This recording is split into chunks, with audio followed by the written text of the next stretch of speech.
नमस्कार साथियों, स्वागत है आप सभी का आपके अपने YouTube channel bright future Hindi classes में। आशा है कि आप सब स्वस्थ होंगे।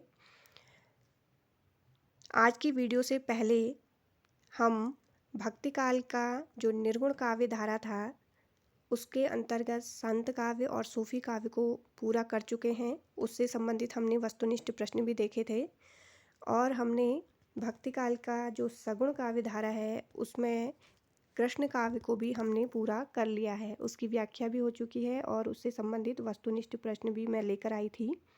तो जिन स्टूडेंट्स ने भी वो वीडियोस नहीं देखी है, वो मेरे डिस्क्रिप्शन बॉक्स में जाकर देख सकते हैं। मैंने वहाँ पर उनका लिंक शेयर किया हुआ है और वो प्रश्न आपके लिए बहुत ही ज़्यादा महत्वपूर्ण भी हैं, तो आप उन्हें ज़रूर देखिएगा और आप मेरी इस वीडियो में शुरू से लास्ट तक बने रहिएगा, क्योंकि आज हम राम काव्य को जानेंगे कि कौन कौन से राम काव्य रचित हैं और उनकी भाषा क्या थी। राम काव्य से संबंधित बहुत सारे प्रश्न हिंदी की जो प्रतियोगी परीक्षाएं होती हैं उनमें पूछे जाते हैं, तो आप एक पेन और नोटबुक के साथ तैयार रहिए, क्योंकि आप इसमें से बहुत सारे नोट्स भी अपने लिए तैयार कर सकते हैं। तो चलिए शुरू करते हैं हमारी आज की वीडियो, जिसका टॉपिक देखिए सगुण काव्य धारा और जो है राम काव्य से संबंधित। वाल्मीकि द्वारा संस्कृत में रचित रामायण राम कथा का मूल स्रोत है। इसके रचना काल के बारे में मत वैभिन्न है, किंतु इतना निश्चित है कि इसकी रचना गौतम बुद्ध के जन्म से पहले हो चुकी थी, क्योंकि इसमें बुद्धावतार का उल्लेख नहीं है। तो माना जाता है कि जो रामायण है वाल्मीकि जी द्वारा रचित, वो गौतम बुद्ध के जन्म से पहले ही लिखा जा चुका था।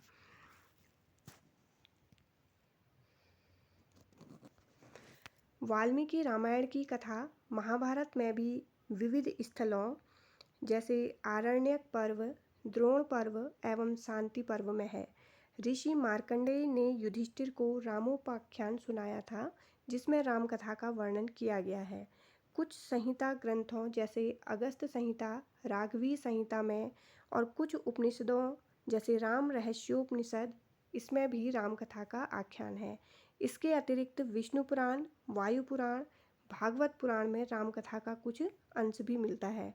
अन्य पुराणों में भी राम कथा के अनेक प्रसंग हैं। संस्कृत भाषा में रचित अध्यात्म रामायण, आनंद रामायण, अद्भुत रामायण, भुशुंडी रामायण, हनुमान संहिता और राघवोल्लास में राम कथा की धार्मिक एवं दार्शनिक व्याख्या की गई है। जैन साहित्य में राम कथा पर आधारित अनेक ग्रंथ मिलते हैं, जिनमें प्रमुख निम्नलिखित हैं।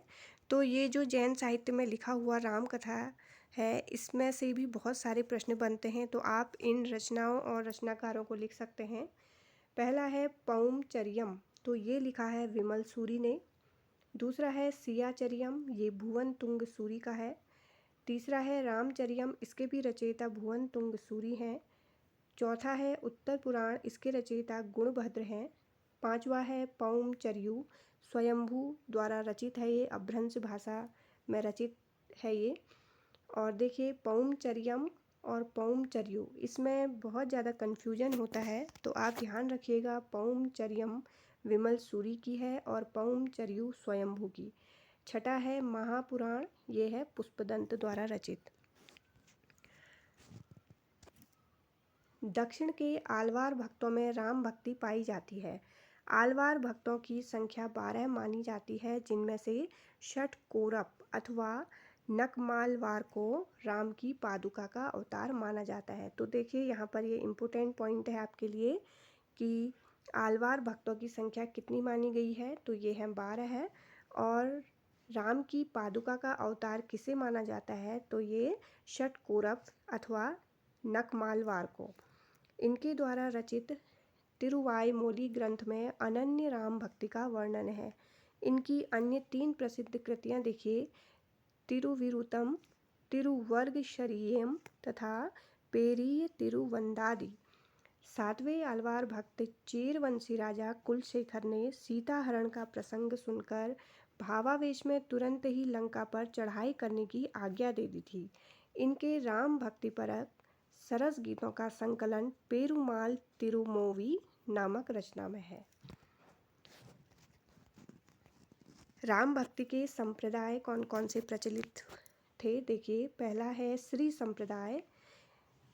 इसके जो प्रवर्तक रहे थे वो रंगनाथ मुनि, पुंडरीकाक्ष, राम मिश्र, यमुनाचार्य और रामानुजाचार्य। इसमें विशेष देखिए, प्रबंधम में आलवार भक्तों के पदों का संकलन किया गया है और रामानुजाचार्य को शेषनाग अथवा लक्ष्मण का अवतार इसमें माना गया है। दूसरा है ब्रह्म संप्रदाय। तो इसके जो प्रवर्तक रहे थे वो माधवाचार्य थे और इन्होंने द्वैतवाद का प्रचार किया था।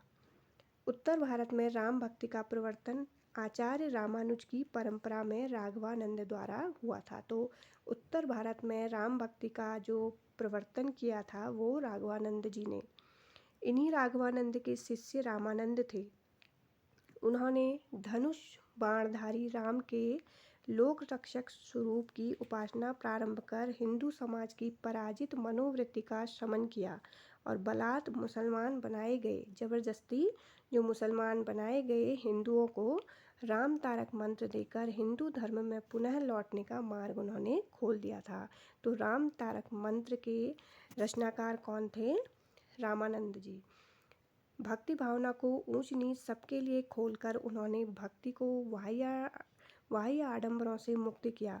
इनके शिष्यों में निर्गुणोपासक एवं सगुणोपासक दोनों ही थे। इनके 12 शिष्यों में कबीर और रैदास का नाम भी गिना जाता है।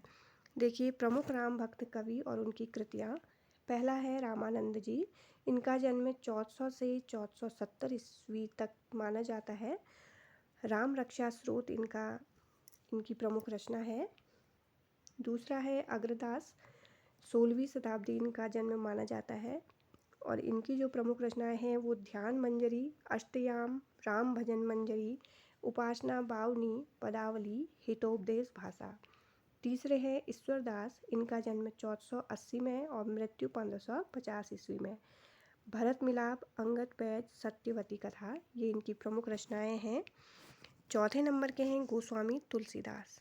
अगर हमें अपने हिंदू धर्म को अच्छे से जानना है तो उसके लिए हमें रामचरितमानस जरूर उसका अध्ययन करना चाहिए और जिसके की रचयिता कौन है? गोस्वामी तुलसीदास।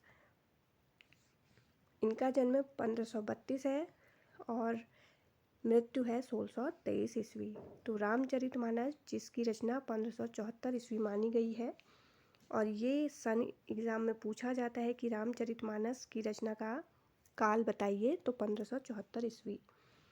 विनय पत्रिका, कवितावली, गीतावली, दोहावली, पार्वती मंगल, जानकी मंगल, बरवे रामायण, रामलला नहचू, वैराग्य संदीपनी, कृष्ण गीतावली, रामाज्ञा प्रश्नावली, ये इनकी प्रमुख रचनाएं हैं। 5वें नंबर में है नाभादास। 1570 इनका जन्म है और 1650 इनकी मृत्यु। भक्तमाल और अष्टयाम इनकी प्रमुख रचनाएं हैं। 6ठे नंबर के हैं केशवदास। जन्म है 1555 और मृत्यु है 1617 ईस्वी। रामचंद्रिका, कवि प्रिया, रसिक प्रिया, वीर सिंह चरित, विरचन गीता, जहांगीर जस चंद्रिका, ये इनकी रचनाएं हैं। 7वें नंबर के हैं सेनापति। 1589 ईस्वी इनका जन्म का वर्ष है। कवित्व रत्नाकर, बहुत बार पूछी जाती है इनकी ये रचना। अगले हैं प्राणचंद्र चौहान। 17वीं शताब्दी में इनका जन्म माना जाता है। तो रामायण महानाटक 1610 इनकी ये रचना है। तो रामायण महानाटक में भी इनका रचयिता का नाम पूछा जाता है, किसकी है? तो ये है प्राणचंद्र चौहान जी की। 9वें है माधवदास चारण। 17वीं शताब्दी में इनका जन्म हुआ था। राम रासो, अध्यात्म रामायण, ये 2 इनकी रचनाएं हैं प्रमुख। 10वें हैं हृदय राम। 17वीं सदी इनका जन्म वर्ष है और हनुमान नाटक इनकी रचना है। अगले हैं लाल दास, जो कि 17वीं शताब्दी इनका जन्म वर्ष है और अवध विलास इनकी रचना है। बहुत ही प्रसिद्ध इनकी अवध विलास ये रचना है। 12वें नंबर के हैं परशुराम देव। ये निम्बार के संप्रदाय के कवि रहे थे। रघुनाथ चरित, दशावतार चरित इनकी प्रमुख राम काव्य है ये। आधुनिक भारतीय भाषाओं में राम काव्य कौन सा लिखा गया था ये देखिए, और इसमें से संबंधित भी एग्जाम में परीक्षा में पूछे जाते हैं।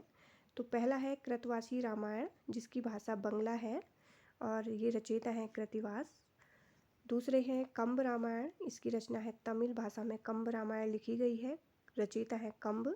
तीसरी जो रचना है वो है रंग रामायण, तेलुगु भाषा की है ये और रंग द्वारा रचित है।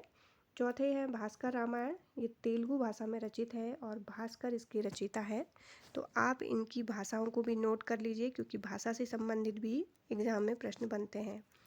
5वें नंबर का है भावार्थ रामायण, ये मराठी भाषा में रचित है और एकनाथ द्वारा रचित है ये। अर्ध रामायण मराठी भाषा में रचित है गिरिधर स्वामी द्वारा। मंगल रामायण ये मराठी भाषा में है और गिरिधर स्वामी द्वारा ही रचित है। सुंदर रामायण ये मराठी भाषा में है और गिरिधर स्वामी द्वारा रचित है। संकेत रामायण ये भी मराठी में गिरिधर स्वामी जी द्वारा रचित है। राम काव्य परंपरा के जो भक्त कवि रहे बहुत ही ज़्यादा प्रसिद्ध, उनके बारे में यहाँ पर हम पढ़ेंगे। पहले हैं स्वामी रामानंद, इनका जन्म 1400 और मृत्यु 1470 ईस्वी। रामानंद जी का समय 1400 से 1470 ईस्वी माना गया है और इनका जन्म काशी में हुआ था और राघवानंद से इन्होंने दीक्षा ली थी, तो इनके गुरु का नाम राघवानंद। स्वामी रामानंद ने रामावत संप्रदाय का प्रवर्तन किया था। तो रामावत संप्रदाय का प्रवर्तन किसने किया था? स्वामी रामानंद ने। ये संस्कृत के प्रकांड पंडित थे। इनके लिखे 2 संस्कृत ग्रंथ वैष्णव मताब्ज भास्कर और श्री रामार्चन पद्धति अति प्रसिद्ध हैं।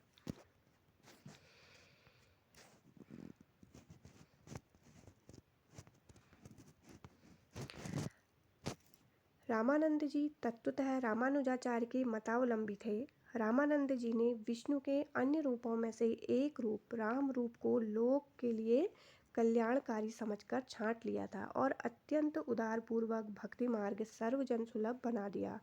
रामानुजाचार्य ने जो भक्ति मार्ग केवल द्विजातियों के लिए खोला था, उसे रामानंद ने सबके लिए खोल दिया था। आचार्य शुक्ल का मत है कि रामानंद वर्णाश्रम के विरोधी नहीं थे। वे सभी के लिए वर्णाश्रम व्यवस्था को स्वीकार करते थे, परंतु उपासना एवं भक्ति का द्वार उन्होंने सब वर्णों एवं जातियों के लिए खोल दिया था। तो ये प्रश्न भी बनता है कि सभी वर्णों एवं जातियों के लिए भक्ति का मार्ग किसने खोला था? तो ये खोला था रामानंद महाराज ने। रामानंद जी ने ही वह प्रसिद्ध आरती हिंदी में बनाई है जिसे हनुमान के भक्त अब भी गाया करते हैं। आरती कीजे हनुमान लला की, दुष्ट दलन रघुनाथ कला की। तो ये तो शायद आप लोग भी अपने घर में गाते होंगे। भक्तमाल जो कि नाभादास की कृति है, इसमें रामानंद जी के जिन 12 शिष्यों का उल्लेख है उनके नाम बहुत ही इम्पोर्टेंट है। ये इनके 12 शिष्य के नाम यहाँ पर दिए हैं और एग्ज़ाम में पूछे जाते हैं कि इनमें से कौन सा शिष्य नहीं है रामानंद जी का या कौन सा शिष्य है। तो इनके नाम आप नोट कर सकते हैं। पहला है अनंतानंद, सुखानंद, सुरसुरानंद, नरहरियानंद, भावानंद, पीपा, कबीर, सेन, धना, रैदास, पद्मावती, सुरसुरी। रामानंद संप्रदाय की गद्दी गलता जी जो कि राजस्थान में है, अनंतानंद के शिष्य कृष्णदास बैहारी ने स्थापित की थी। देखिए यहाँ पर एक प्रश्न के लिए पॉइंट बना है कि रामानंद संप्रदाय की जो गद्दी है वो गलता जी राजस्थान में है, उसे अनंतानंद के शिष्य कृष्णदास बैहारी ने स्थापित की थी। इसे उत्तर तोताद्री भी कहा जाता है क्योंकि रामानुज संप्रदाय के लिए दक्षिण में जो महत्व तोताद्री का था, वही महत्व रामानंद संप्रदाय के लिए उत्तर भारत में इसी गद्दी का था।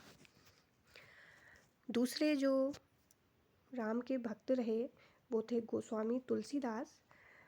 तुलसी का जन्म संवत 1589 विक्रमी अर्थात 1532 ईस्वी में हुआ था और मृत्यु 1680 विक्रमी अर्थात 1623 में। गोसाई चरित एवं तुलसी चरित दोनों में तुलसी का जो जन्म स्थान बताया गया है वो राजापुर को बताया गया है। शिव सिंह सेंगर और राम गुलाम द्विवेदी भी राजापुर को ही तुलसी का जन्म स्थान मानते हैं। अभुक्त मूल नक्षत्र में उत्पन्न होने के कारण बालक तुलसीदास को जन्म के बाद ही पिता द्वारा त्याग दिया गया। कहा जाता है कि उनकी माता की मृत्यु प्रसूति काल में ही हो गई थी और उनका लालन पालन जो पोषण किया वो मुनियान नामक दासी ने किया था। और बाद में बालक राम बोला, जो कि तुलसी का बचपन का नाम है, उसे बाबा नरहरि दास के पास वो आ गए थे, जिन्होंने उन्हें शिक्षा दीक्षा दी थी। इन्हीं गुरु से उन्हें राम कथा सुनने को मिली। तो इनके जो गुरु का नाम था वो नरहरि दास था। बाबा नरहरि दास के साथ ही बालक राम बोला काशी में आया, और जहाँ परम विद्वान महात्मा शेष सनातन जी की पाठशाला में 15 वर्ष तक अध्ययन करके शास्त्र पारंगत बने और अपनी जन्मभूमि राजापुर लौटे। तुलसी का विवाह रत्नावली से हुआ था। इनकी जो रचनाएं हैं आचार्य रामचंद्र शुक्ल के अनुसार 12 मानी गई हैं, जिसमें से 5 बड़े और 7 छोटे ग्रंथ हैं। तो ये जो 5 बड़े ग्रंथ हैं वो है रामचरितमानस, विनय पत्रिका, कवित्त रामायण जिसे कवितावली भी कहते हैं, दोहावली और गीतावली।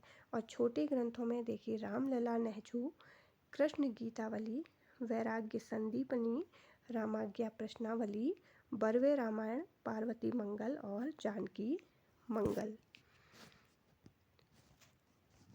इनके ग्रंथों के लिए कुछ जनश्रुतियाँ प्रचलित हैं। उनमें देखिए प्रमुख हैं, पहला, बरवे रामायण की रचना गोस्वामी तुलसीदास ने अपने मित्र अब्दुल रहीम खान खाना, जिसे रहीम का कहा जाता है, उसके आग्रह पर की थी। दूसरा है गोसाई चरित में बेनी माधव दास ने लिखा है कि कृष्ण गीतावली और राम गीतावली की रचना तुलसी ने चित्रकूट में उसके बाद लिखी, जब सूरदास जी उनसे मिलने चित्रकूट आए थे। तीसरी कहावत है कि रामाज्ञा प्रश्न की रचना तुलसी ने अपने मित्र प्रसिद्ध ज्योतिषी पंडित गंगाराम के अनुरोध पर की थी, जो काशी में प्रहलाद घाट पर रहते थे।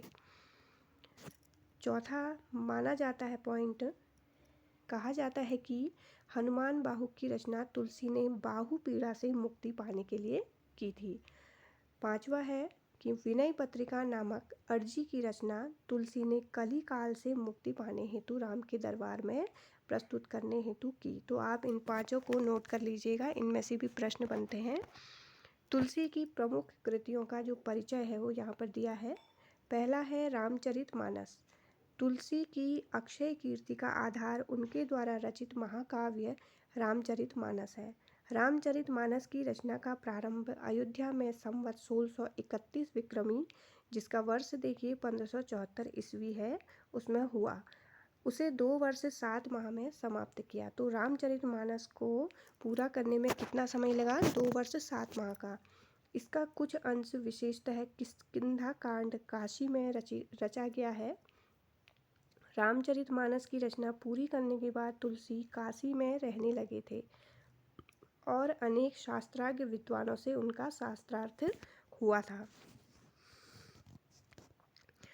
हजारी प्रसाद द्विवेदी ने कहा कि तुलसीदास की अद्भुत काव्य प्रशंसा में उन्होंने क्या बोला है, लोकनायक वही हो सकता है जो समन्वय करने का अपार धैर्य लेकर आया हो। उनका सारा काव्य समन्वय की विराट चेष्टा है। तो यह कथन एग्जाम में पूछा जाता है, ये कहा है आचार्य द्विवेदी जी ने। रामचरितमानस की रचना अवधी भाषा में दोहा चौपाई शैली में हुई है। यह रामकथा पर आधारित महाकाव्य है। रामचरितमानस के राम लोक रक्षक हैं। रामचरितमानस के राम एक आदर्श चरित्र हैं। समाज के प्रत्येक वर्ग के लिए आदर्श व्यवहार की कसौटी राम का चरित्र है। वे एक आदर्श पुत्र, आदर्श भाई, आदर्श पति, आदर्श स्वामी, आदर्श शिष्य और आदर्श राजा के रूप में समाज के सम्मुख आदर्श प्रस्तुत करते हैं। इसलिए राम का जो चरित्र है वो मानदंड बन गया है। इसलिए आचार्य शुक्ल के शब्दों में भारतीय जनता का प्रतिनिधि कवि यदि किसी को कह सकते हैं तो तुलसीदास को, क्योंकि उन्होंने हमारे समक्ष अपने काव्य के द्वारा रामचरितमानस में एक आदर्श चरित्र को प्रस्तुत किया, जिससे सभी को सीख मिल सके। रामचरितमानस में 7 कांड हैं। पहला है बाल कांड, दूसरा है अयोध्या कांड, तीसरा है अरण्य कांड, चौथा है किष्किंधा कांड, पांचवा है सुंदर कांड, लंका कांड 6 नंबर का, और 7वां है उत्तर कांड। तो ये जो 7 कांड हैं इनका क्रम पूछा जाता है एग्ज़ाम में।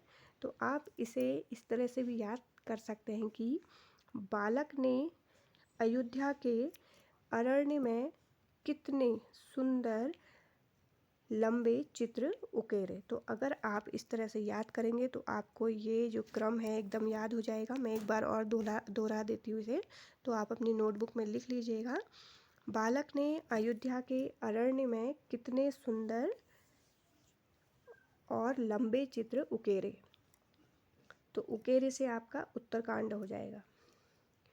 तुलसी ने अपने समय में प्रचलित सभी काव्य शैलियों में रचनाएं प्रस्तुत की है। उन्हें ब्रज भाषा और अवधी दोनों काव्य भाषाओं पर समान अधिकार प्राप्त था। विनय पत्रिका, कवितावली एवं दोहावली जैसे ग्रंथ उन्होंने ब्रज भाषा में ही लिखे हैं।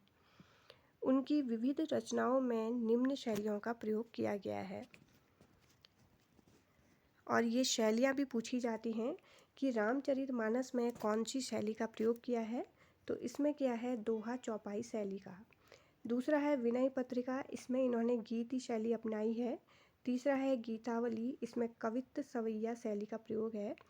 चौथा है कवितावली, इसमें पद शैली या कवित्त सवैया शैली का प्रयोग किया गया है। पांचवा है दोहावली, तो दोहा शैली। छठा है बरवे रामायण में बरवे शैली। तो इस तरह से इनकी शैलियाँ भी पूछी जाती हैं एग्जाम में। तुलसी भाषा के पंडित थे, संस्कृत पर उनका पूर्ण अधिकार था। रामचरितमानस की स्तुतियाँ संस्कृत में रचित हैं। विनय पत्रिका के प्रारंभिक पदों में संस्कृत पद विन्यास है। आचार्य शुक्ल ने तुलसी के महत्व को प्रतिपादित करते हुए कहा है कि गोस्वामी जी के प्रादुर्भाव को हिंदी काव्य के क्षेत्र में एक चमत्कार समझना चाहिए। हिंदी काव्य की शक्ति का पूर्व प्रसार इनकी रचनाओं में पहल दिखाई पड़ता है। तो ये जो आचार्य शुक्ल का कथन है आप इसे नोट कर लीजिएगा, क्योंकि एग्ज़ाम में अक्सर कथन भी पूछे जाते हैं। दूसरी जो इनकी रचना रही है वो विनय पत्रिका है।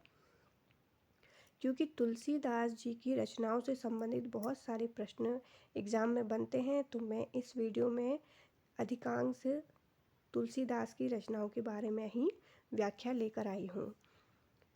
इस काव्य ग्रंथ में 279 पद है तथा यह ब्रज भाषा में लिखी गई है।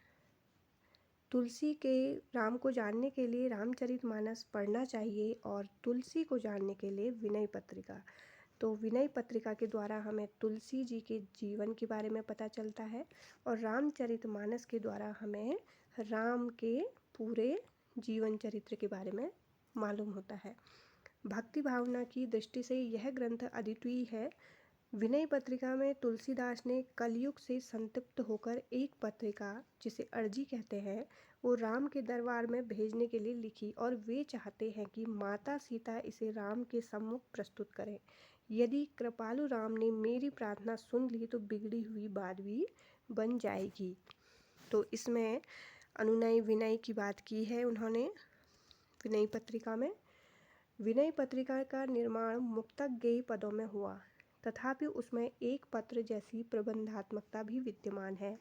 विनय पत्रिका के पदों में आत्मनिवेदन, शरणागति की कामना, मन की भत्सरना, दैन्य आदि भावों की सुंदर व्यंजना हुई है। तुलसी की भक्ति दास्य भाव की है। तो एग्ज़ाम में ये भी पूछा जाता है कि तुलसी दास की जो भक्ति है वो किस भाव की है, तो ये है दास्य भाव की। उन्होंने अपने को राम का दास बताया है। गीतावली, तीसरे नंबर की जो इनकी प्रमुख रचना है वो गीतावली है। गीतावली भी गीति काव्य शैली में 7 कांडों में रचित है और इसमें भी 7 कांड हैं, जिसमें राम कथा के मधुर प्रसंगों का गान मुक्तक शैली में किया गया है। राम के सौंदर्यशील शक्ति का सुंदर चित्रण इस एक ग्रंथ में हुआ है। गीतावली में राम के बाल रूप की झांकी अंकित करते हुए वात्सल्य रस का सुंदर विधान किया गया है। वात्सल्य के संयोग एवं वियोग दोनों पक्षों का सुंदर निरूपण इस ग्रंथ में है। गीतावली की रचना सरस ब्रज भाषा में हुई है। तो गीतावली की जो भाषा है वो ब्रज भाषा है, जिसमें संस्कृत के तत्सम शब्दों की बहुलता है। चौथे नंबर की जो प्रमुख रचना है वो है कवितावली। कवितावली की रचना कवित्त सवैया शैली में हुई है। यह भी मुक्तक काव्य ग्रंथ है जिसमें कवित्त, सवैया और छप्पई इन 3 छंदों का प्रयोग हुआ है। इसे तुलसी की अंतिम कृति माना जाता है। इसमें भी 7 कांड हैं। राम कथा से संबंधित कवित्त लंका कांड तक संकलित है। तुलसी के निजी जीवन एवं तत्कालीन समाज की दशा से संबंधित कवित्त उत्तर कांड में है। कवितावली के प्रारंभ में राम के बाल रूप की झांकी को चित्रित किया गया है। राम सीता के विवाह के अवसर पर कवित्त श्रृंगार भावना से ओतप्रोत है। कवितावली भी ब्रज भाषा में लिखी गई है, किंतु उसमें अवधी, बंगला, राजस्थानी, अरबी, फारसी के शब्द भी मिल जाते हैं। राम काव्य की जो सामान्य प्रवृत्तियां हैं वो देखिए क्या क्या इसकी विशेषताएं रही हैं। सगुण भक्ति धारा के अंतर्गत 2 प्रकार के काव्य का निर्माण हुआ। पहला है राम काव्य, दूसरा है कृष्ण काव्य। वे कवि जिन्होंने राम को अपना आराध्य मानकर काव्य रचना की प्रथम वर्ग के कवि हैं। राम को विष्णु का अवतार एवं अयोध्या नरेश दशरथ के पुत्र के रूप में जाना जाता है। अतः राम भक्ति के रूप में वैष्णव भक्ति का पुनराख्यान ही मध्यकालीन राम काव्य में किया गया है।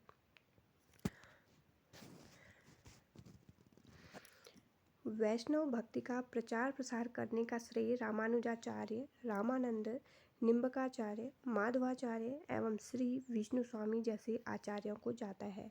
तो वैष्णव भक्ति के माध्यम से राम और कृष्ण की विष्णु के अवतारों के रूप में उपासना का सर्वत्र प्रचार हुआ और कवियों ने भी इनके जीवन चरित्र को आधार बनाकर रचनाएं प्रस्तुत की थी। तो इसमें देखिए क्या क्या इसकी प्रवृत्ति रही राम काव्य की। राम का स्वरूप कैसा था? राम को परम ब्रह्म मानकर धर्म की स्थापना हेतु अयोध्या नरेश दशरथ के पुत्र रूप में अवतार ग्रहण कर मानवीय लीलाएं करते हुए इसमें दिखाया गया है। दूसरा है भक्ति का स्वरूप कैसा था? राम भक्ति शाखा के कवियों ने राम के प्रति दास्य भाव की भक्ति भावना प्रदर्शित की है। तीसरा समन्वयवादी प्रवृत्ति। राम भक्त कवियों की एक उल्लेखनीय विशेषता है इनकी समन्वयवादी प्रवृत्ति।